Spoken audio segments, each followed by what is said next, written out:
اعوذ باللہ من الشیطان الرجیم بسم اللہ الرحمن الرحیم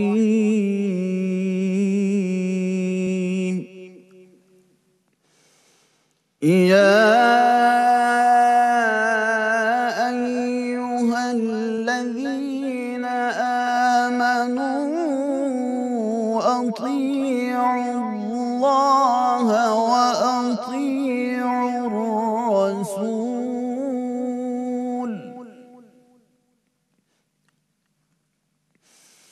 أطيعوا الله وأطيعوا الرسول وأولي الأمر منكم فإن تنازعتم في شيء فردوه إلى الله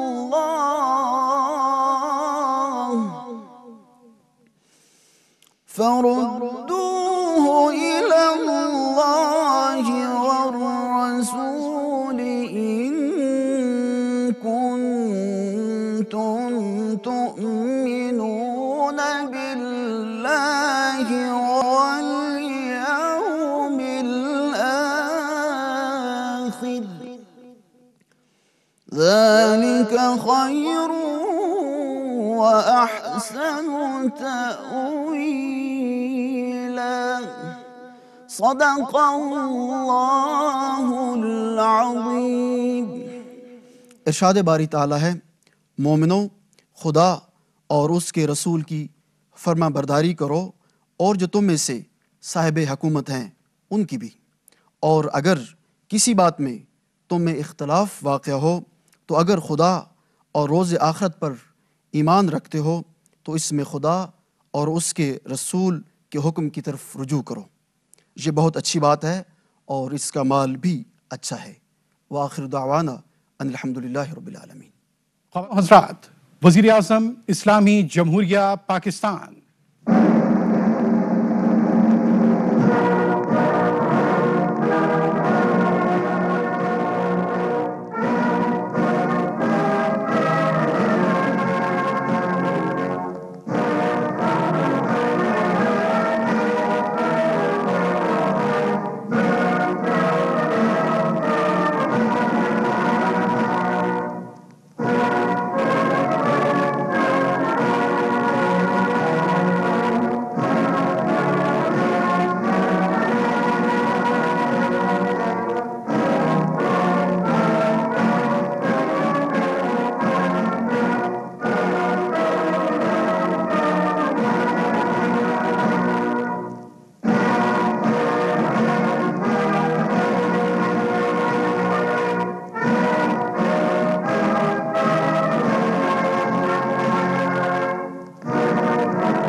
بسم اللہ الرحمن الرحیم۔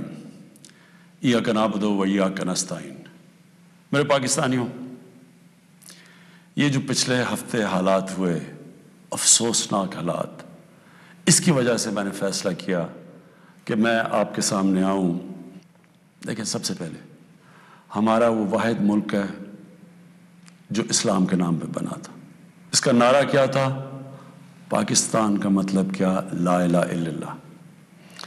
اس ملک کے جو لوگ ہیں، اور میں سارا پاکستان پھیرا ہوں، چاہے وہ گناہ گار ہوں، چاہے اپنے دین پہ صحیح معنی پہ عمل کریں یا نہ کریں، لیکن ہمارے نبی صلی اللہ علیہ وسلم لوگوں کے دلوں میں بستے ہیں۔ اس لیے جب بھی کہیں بھی دنیا میں ان کی شان میں کسی قسم کی گستاخی ہوتی ہے تو ہمیں تکلیف ملتی ہے، لیکن کیونکہ میں دنیا پھیرا ہوا ہوں، صرف ہمیں نہیں تکلیف ملتی، جو بھی جہاں بھی دنیا میں مسلمان بستا ہے ان سب کو تکلیف ہوتی ہے۔ اب پچھلے ہفتے اور یہ جو افسوسناک حالات ہوئے، ایک جماعت نے ایسے لگا ایسے کہ ان کو شاید باقی پاکستانیوں سے زیادہ پیار ہے اپنے نبی سے. دیکھیں وہ جو ٹی ایل پی کا جو مقصد ہے جس کی وجہ سے وہ لوگ باہر نکال رہے ہیں، میں آپ کو یقین دلاتا ہوں کہ وہی میرا مقصد ہے، وہ میری گورنمنٹ کا مقصد ہے. ہم بھی انہی کی طرح چاہتے ہیں کہ دنیا میں کسی ملک میں ہمارے نبی کی شان میں گستاخی نہ ہو. صرف ہمارا طریقہ کار فرق ہے. ٹی ایل پی کا کیا طریقہ کار ہے اور میری گورنمنٹ اور میرا جب سے ہم آئے ہیں ہم کیا کوششیں کر رہے ہیں کہ دنیا میں یہ گستاخی نہ کی جائے ان کی شان میں، وہ یہ ہے. ٹی ایل پی یہ کہہ رہی ہے کہ جو فرانس میں ہوا، فرانس کے ایمبیسڈر کو واپس بھیجا جائے، ان سے سارے رابطے ختم کر دیے جائیں. ہماری جو گورنمنٹ کا طریقہ کار ہے وہ میں ابھی آپ کو تفصیل سے بتاتا ہوں، لیکن مقصد ہم دونوں کا ایک ہی ہے. وہ بھی یہ چاہتے ہیں کہ کسی قسم کا کسی ملک میں کسی کی ضرورت نہ پڑے کہ ان کی بے حرمتی کی جائے. ہمارا بھی وہی مقصد ہے. تو میں آج ذرا طریقہ کار کے اوپر بات کرنا چاہتا ہوں. 1979 کے اندر، نہیں 1990 میں غالباً 1990 کے ارد گرد سلمان رشدی نے ایک کتاب لکھی. اس کتاب میں اس نے ہمارے نبی صلی اللہ علیہ وسلم کی شان میں گستاخی کی. پاکستان میں پبلک سڑکوں پہ نکلی، یہاں امریکن ایمبیسی پہ اٹیک کیا اور لوگوں کی شہادتیں بھی ہوئی. اس کے بعد آپ اٹھا کے دیکھ لیں کہ ہر تھوڑے سالوں کے بعد کوئی نہ کوئی مغرب کے کسی ملک میں ان کی شان میں گستاخی کرتا ہے. مسلمانوں کو تکلیف ہوتی ہے، کہیں باہر ریاکشن بھی ہوتا ہے، یا ہمارے ملک میں مظاہرے بھی ہوتے ہیں. لیکن یہ ہر تھوڑے سالوں کے بعد یہی سلسلہ آگے بڑھ جاتا ہے. تو کیا ہم نے ابھی تک کوئی فرق پڑا اس اپروچ سے؟ یہی ٹی ایل پی کر رہی ہے. یہ بھی یہ پاکستان میں کہہ رہے ہیں کہ مظاہرے کریں گے ہم، اور کیے ہیں انہوں نے، اور ہم سڑکوں پہ آ جائیں گے، پہلے بھی کیے ہیں، کہ اگر ہم ایکشن نہ لیں. اب کیا میرا سوال یہ ہے کہ کیا فرانس کے ایمبیسڈر کو واپس بھیجنا فرانس میں اور ان سے سارے تعلقات توڑ دینا، کیا اس سے یہ رک جائے گا؟ کیا اس سے تو کوئی گارنٹی ہے کہ اس کے بعد ان کی شان میں کوئی گستاخی نہیں کرے گا؟ کوئی گارنٹی ہے؟ میں مغرب کو جانتا ہوں. میں آپ کو گارنٹی کرتا ہوں کہ اگر آپ یہ کریں گے، اگر ہم یہ کریں پاکستان، تو اس کے بعد کسی اور یورپین ملک میں یہی ہوگا. آزادی کے رائے پہ نام پہ وہاں انہوں نے یہ ایک آزادی رائے کا ایشو بنایا ہوا ہے. اس کے نام پہ وہ کہیں گے اچھا آزادی رائے کی وجہ سے انہوں نے یہ کیا، ہم بھی یہ کر رہے ہیں، وہ بھی کوئی گستاخی کریں گے. کیا پھر اس کے ایمبیسڈر کو بھی ہم واپس بھیجیں گے؟ اور 50 مسلمان ملک ہیں، کوئی بھی اس طرح نہیں کر رہا، کوئی وہاں کہیں مظاہرے نہیں ہوئے، وہ بھی نہیں کہہ رہے کہ ایمبیسڈر کو واپس بھیجو. تو اس کا پہلے تو کوئی فرق نہیں پڑنا لگا فرانس کو. لیکن میں آپ کو یہ بتاؤں پاکستان کو کیا فرق پڑے گا. سب سے بڑا فرق یہ پڑے گا ہمارے ملک کو کہ بڑی مشکلوں سے ہماری معیشت اٹھ رہی ہے. بڑی دیر کے بعد پاکستان کے اندر انڈسٹری اوپر جا رہی ہے. لارج اسکیل انڈسٹری بڑی دیر کے بعد اٹھ رہی ہے. نوکریاں مل رہی ہیں لوگوں کو. ہمارے ملک میں دولت میں اضافہ ہو رہا ہے. ہماری ایکسپورٹس بڑھ رہی ہیں. ہمارا روپیہ مضبوط ہو رہا ہے. بڑی دیر کے بعد روپیہ مضبوط ہوتا جا رہا ہے. جب روپیہ اوپر جاتا ہے تو مثلا پیٹرول اور ڈیزل سستا کیا ہے. باہر کی جو چیزیں ہم منگواتے ہیں وہ سستی ہونی شروع ہو گئی ہیں. جب ہم فرانس کے ایمبیسڈر کو واپس بھیج کے تعلقات توڑیں گے ان سے، اس کا مطلب کہ یورپین یونین سے ہم تعلقات توڑیں گے. اس کا مطلب کیا کہ جو ہماری آدھی ٹیکسٹائل کی ایکسپورٹس ہیں وہ یورپین یونین میں جاتی ہیں. تو اس کا مطلب آدھی ہماری ٹیکسٹائل ایکسپورٹس وہیں ختم ہو گئی. اس کا مطلب بے روزگاری، فیکٹریاں بند ہو جائیں گی. اور اس کے آگے کیونکہ آدھی ہماری مین ایکسپورٹ ٹیکسٹائل ہے، جب ٹیکسٹائل آدھی رہ جائے گی ایکسپورٹ، ہمارے روپے کے اوپر پریشر پڑے گا، روپیہ گرے گا، مہنگائی بڑھے گی، غربت بڑھے گی. تو نقصان ہمیں ہوگا، فرانس کو کوئی نقصان نہیں ہونے لگا. تیسری چیز اب ہم نے اس کے اوپر جب یہ ہوا تو میں پہلے ذرا آپ کو تھوڑی تفصیل پیچھے بتا دوں. یہ ہم 2-2.5 مہینے سے لگے ہوئے تھے، ہماری گورنمنٹ TLP سے مذاکرات کر رہی تھی. ہم ان کو یہی چیزیں سمجھا رہے تھے کہ اس سے نقصان ہمیں ہونے لگا ہے، ان کو نقصان نہیں ہوگا، ہماری عوام کو نقصان ہوگا. مذاکرات چلتے جا رہے تھے. انہوں نے کہا جی اسمبلی میں رکھو، اور اسمبلی جو فیصلہ کرتی ہے. ہم نے فیصلہ کیا ٹھیک ہے ہم اسمبلی میں یہ رکھتے ہیں. لیکن ہم پھر دیکھنا شروع کیا کہ ان کی موبلائزیشن نیچے ہو رہی ہے، ان کی تیاریاں ہو رہی ہیں اسلام آباد آنے کے لیے. ایک طرف مذاکرات چل رہے ہیں، ایک طرف اسلام آباد آنے کی تیاری ہے. پھر ابھی مذاکرات چل رہے ہیں اور ہم نے یہ فیصلہ کیا ہوا تھا کہ ہم اسمبلی میں رکھیں گے اس ایشو کو. تو پتہ چلا کہ انہوں نے پہلے اناؤنس کر دیا کہ جی اب تو فرانس کا اگر ایمبیسڈر آپ واپس نہیں بھیجیں گے تو ہم سارے اسلام آباد میں دھرنا دیں گے. تو یہ اس کے بعد یہ ہماری بات چیت ٹوٹی. اس کے بعد پھر یہ اریسٹ ہوئے. اب میں صرف آپ کو بتانا چاہتا ہوں کہ اس سے اب تک ہوا کیا ہے ہمارے ملک میں. ذرا دیکھ لیں کہ ہم نے اپنے آپ کو کتنا نقصان پہنچایا. اب تک 40 پولیس کی گاڑیوں کو جلا دیا گیا، لوگوں کی پرائیویٹ پراپرٹی کے اوپر کئی لاکھوں کروڑوں روپے کا نقصان ہوا ہے. 4 پولیس والے شہید ہوئے ہیں، 800 سے زیادہ پولیس والے زخمی ہوئے ہیں. پہلے دن جب شروع ہوا تو تقریباً 100 سڑکیں بلاک کر دی. اس سے جو عوام کو نقصان ہوا، اس سے کئی جو آکسیجن کے سلنڈرز نہیں جا رہے تھے، بیچارے جو کرونا کے مریض ہیں ان میں اموات ہوئی. اور پھر باہر سے کود پڑے لوگ، ہمارے پاکستان کے دشمن. ابھی تک ہم نے جو 4 لاکھ ٹویٹس کو اینالائز کیا ان میں سے 70% فیک اکاؤنٹ سے تھی.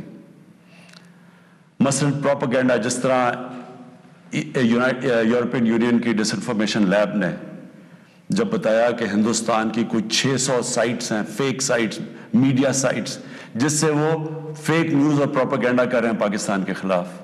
تو یہاں بھی ہمیں پتہ چلا کہ 380 ہندوستان کے انڈیا کے گروپ تھے جو کہ واٹس ایپ سے فیک نیوز چلا رہے تھے کہ سول وار ہو گئی پاکستان میں. ہماری پولیٹیکل پارٹیز، مجھے افسوس سے کہنا پڑتا ہے کہ وہی JUI جو فضل الرحمان کی پارٹی، وہ بھی بیچ میں شامل ہو گئی کہ کسی طرح گورنمنٹ کو ڈی سٹیبلائز کریں، ملک کو نقصان پہنچائیں. ساتھ وہ نون لیگ. اب ان سے میں پوچھتا ہوں کہ جب یہ سلمان رشدی نے کتاب لکھی تھی تو نواز شریف تو پہلی دفعہ پرائم منسٹر بنے تھے.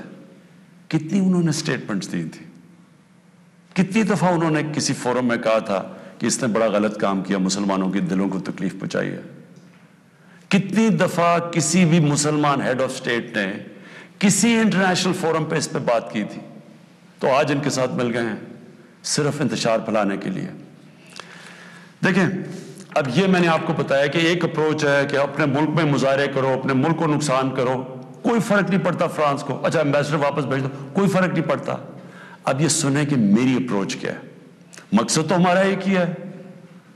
ہم کیا چاہتے ہیں کہ ہم یہ چاہتے ہیں کہ یہ جو ہر تھوڑے سالوں کے بعد ہمارے دلوں کو تکلیف پہنچائی جاتی ہے، اس کی دوسری اپروچ کیا ہے یہ اب سنیں.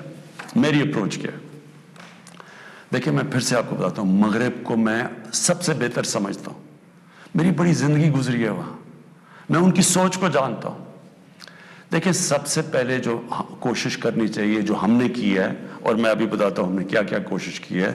اچھا میں یہ پہلے بتا دوں، سب سے پہلے جون 2019 میں 14ویں جو سمٹ تھی OIC کی، وہ پہلی دفعہ جا کے میں نے اسلاموفوبیا کی بھی بات کی اور میں نے یہ بات کیا کہ جو مغرب کے اندر ہمارے پیارے نبی کی بے حرمتی کی جاتی ہے، کہ ہم سب مسلمان ملکوں کو مل کے ہم ایک پلان کرنا چاہیے، کہ اکٹھا اپروچ کرنا چاہیے، کہ ان کو سمجھانا چاہیے مغرب کو۔ دوسرا، میں نے پھر جب سپٹمبر 2019 میں یونائٹڈ نیشنز کی جنرل اسمبلی میں گیا، ادھر میں نے یہ اٹھایا دونوں چیزیں، اسلاموفوبیا کی بھی بات کی۔ اسلاموفوبیا کا کیا مطلب ہے؟ اسلام کے خلاف نفرت، اور اس نفرت کے اندر ایک یہ ہے کہ وہ ہمارے نبی صلی اللہ علیہ وسلم کی شان میں گستاخی کرتے ہیں، تو یہ ایک ہی چیز اکٹھے کرتے ہیں یہ۔ تو ادھر میں نے بات کی یونائٹڈ نیشنز میں۔ پھر اگلے سال جو 2020 میں یونائٹڈ نیشنز کی جنرل اسمبلی ہوئی، پھر میں نے اسلاموفوبیا کی بات کی، اور میں نے کہا کہ یہ کس طرح 1.25 ارب لوگوں کو تکلیف پہنچائی جاتی ہے۔ پھر یونائٹڈ نیشنز کی ہیومن رائٹس باڈیز کے اندر اور کمیشن میں میری گورنمنٹ نے مسلسل اسلاموفوبیا کی بات کی۔ پھر میں نے فیس بک کا جو CEO ہے مارک زکربرگ، میں نے اس کو خط لکھا کہ کیسے فیس بک کو استعمال نہیں کرنا چاہیے اسلاموفوبیا کے لیے۔ اور پھر جب یہ فرانس میں ہوا، اور جس کے اوپر یہ TLP کہہ رہی ہے کہ فرانس کے امبیسڈر کو واپس بھیجیں، میں نے سارے مسلمان ہیڈز آف سٹیٹس کو خط لکھا، اور میں نے ان کو کہا کہ ہمیں جوائنٹ ایکشن لینا چاہیے اس کے اوپر۔ اور اب میں آپ کو سمجھانا چاہتا ہوں میری اسٹریٹجی کیا ہے۔ اسٹریٹجی یہ ہے کہ ہم سارے مسلمان ملک کے جو ہیڈز ہیں، ہم مل کے مغرب کے فورمز میں، یورپین یونین میں، یونائٹڈ نیشنز میں، ہم ان کو یہ بتائیں کہ کیوں ہمیں تکلیف ہوتی ہے جب یہ آزادی رائے، فریڈم آف سپیچ کے نام پہ یہ جب نبی صلی اللہ علیہ وسلم کی شان میں گستاخی کرتے ہیں، کیونکہ ان کو اس چیز کی سمجھ نہیں ہے۔ مغرب کے اندر ان کے جو پیغمبر ہیں، ان کو اس طرح نہیں، ان کا پیار اور عشق جس طرح ہمارا ہے، ہمارے نبی سے ہے، ان کو اس طرح کا نہ، ان کی اس طرح کی عزت کرتے ہیں، اور وہاں بلکہ وہ دین کو ان کے اتنے قریب نہیں ہے جس طرح ہم اپنے دین کے قریب رہتے ہیں۔ اس لیے ہمیں ان کو سمجھانا پڑے گا، اور سمجھائیں گے جب ہم مل کے اکٹھے کلیکٹیولی مسلمان دنیا کے ہیڈز آف سٹیٹس جب ہم بات کریں گے، جو میں یہ ہر جگہ جن فورمز پہ کہتا گیا ہوں، تب اس کا اثر ہوگا۔ دنیا میں تھوڑے سے یہودی ہیں، لیکن وہ سارے یہودیوں نے اکٹھے ہو کے دنیا کو، مغربی دنیا کو بتایا ہے کہ جو ہولوکاسٹ تھا، جدھر یہودیوں کی قتل عام ہوئی تھی، انہوں نے کہا کہ اس کے خلاف کوئی منفی بات نہ کی جائے کہیں بھی، کسی میڈیا پہ۔ آج کہیں بھی، آج مغربی میڈیا کسی میں ہولوکاسٹ کے خلاف کوئی بات نہیں کر سکتا۔ 4 یورپین ملک ایسے ہیں جدھر جیل میں ڈال دیتے ہیں اگر آپ ہولوکاسٹ کے خلاف کوئی منفی بات کریں۔ تو کیا ہم یہ نہیں ان کو باور کروا سکتے کہ ہمیں کتنی تکلیف پہنچتی ہے؟ اور یہ صرف، اور یہ ہم تب کریں گے جب ہم کلیکٹیولی مل کے کریں۔ اور میں آپ کو یقین دلاتا ہوں، کیونکہ میں مغرب کو سمجھتا ہوں، ان کو سمجھ ہی نہیں ہے اس چیز کی۔ جب ہم پروٹیسٹ کرتے ہیں، جب ہم مظاہرے ہوتے ہیں، وہ سمجھتے ہیں مسلمان آزادی رائے کے خلاف ہے، اور وہ پھر بجائے اس کو سمجھنے کے، وہ پھر اور کوئی جان کے شرارت کرتے ہیں ہمیں تکلیف دینے کی۔ اس لیے پہلا تو یہ چیز ہے۔ اور دوسرا میں جو کہنا چاہتا ہوں وہ یہ، دوسرا طریقہ کیا ہے کہ جب ایک 50 مسلمان ملک مل کے یہ کہیں گے کہ اگر کسی ملک میں سے اس طرح کیا گیا تو ہم سارے مل کے ان کا ٹریڈ بوائیکاٹ کریں گے، ان کی ہم چیزیں نہیں خریدیں گے، اس کا اثر ہوگا۔ اس طرح ہم اپنا جو ہم مقصد ہے اس پہ پہنچ سکتے ہیں۔ میں نے آپ کو 2 مقصد بتائے، ایک یہ TLP کا مقصد ہے، ہم ساری زندگی بھی لگے رہیں، ہم اپنے ملک کو نقصان پہنچاتے رہیں گے، کبھی کوئی فرق نہیں پڑنے لگا ان کو۔ جو میں کیمپین کر رہا ہوں، میں آپ کو یقین دلاتا ہوں کہ یہی طریقہ ہے کہ انشاءاللہ ایک دن ان کو سمجھ آ جائے گی، اور وہ دن دور نہیں ہے۔ میں آج آپ سب کے سامنے کہتا ہوں کہ میں ذمہ داری اس کی لیتا ہوں، میں ہی اس کیمپین کو لیڈ کروں گا، لیکن میں انشاءاللہ اپنی قوم کو مایوس نہیں کروں گا، اپنے مسلمانوں کو مایوس نہیں کروں گا۔ ہم انشاءاللہ ان کو یہ ایک دن سمجھا دیں گے کہ جس طرح اگر وہ یہودیوں کے لیے سینسٹیو ہیں، ان کو تکلیف نہیں دینا چاہتے، تو ہم تو سوا عرب مسلمان ہیں، ہمارے بھی دل ہیں، ہمیں بھی تکلیف ہوتی ہے، اور جیسی ان کو اس چیز کی سمجھ آ گئی، یہ ہم اپنا مقصد پہ پہنچ جائیں گے۔ آخر میں اپنے علماء ان کو خاص طور پہ کہنا چاہتا ہوں کہ آپ کو اس میں ہمارے ساتھ مل کے، میرے ساتھ مل کے میری تائید کرنی چاہیے، ہماری مدد کرنی چاہیے، کیونکہ یہ جو چیزیں یہ جو ہو رہے ہیں ہمارے ملک کو نقصان پہنچ رہا ہے، اس سے تکلیف پہنچتی ہے۔ ہماری پولیس سے جو ہوا ہے، 800 پولیس انجر ہوئی ہے، ان کو کئی ہسپتالوں میں پڑے ہوئے ہیں، تو اس سے کس کو فائدہ ہوا ہے؟ کیوں ہندوستان کی یہ جو ویب سائٹس ہیں جو اس کے اندر کود پڑی ہیں، یہ دشمنوں کو فائدہ ہوا ہے؟